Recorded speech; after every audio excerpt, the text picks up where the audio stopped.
maumbile yetu na utajiri wetu isiwe lana, tukauana sisi kwa kuchawishiwa na wanaotolea macho nchi yetu. Hapana.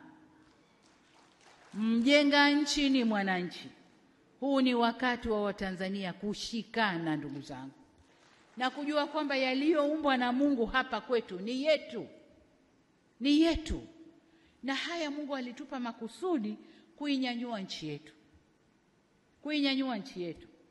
Nyuma hatukuwa tunapigwa mawe sana, tuko tunahesabika tu ni nchi maskini inayoendelea polepole na nini, lakini tulivyofungua utajiri, tukatumia rasilimali zetu kwa utalii, tukatumia madini yetu kibiashara, tukatumia bahari yetu na maziwa yetu kujenga uchumi wetu.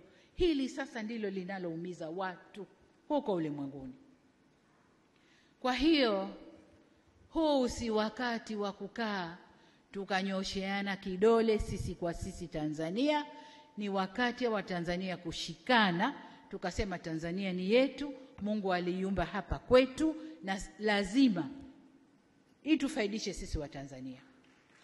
Tunaposema tunalinda sovereignty, tunalinda uhuru wetu, tunalinda nchi yetu, lazima tuseme kwa moyo.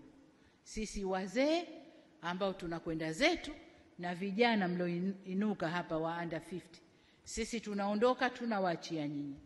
Hatujui kati yenu au nje ya nyinyi nani anakuja kuwa rais hapa, lakini hilo mlijue vizuri sana, mlijue vizuri sana. Na kwa bahati mbaya maumbile ya mwanadamu yanakushawishika. Wameweza kuwashawishi watu wetu wengine, na ndo hao wanaotekeleza. Na ndio maana nikasema mradi huu uliotokea una walioupanga, kuna washitiri, kuna watekelezaji. Kwa hiyo kuna washitiri na watekelezaji ndani ya nchi yetu ambao hatupaswi kwa namna yoyote ile kuwaachia watu vuruge.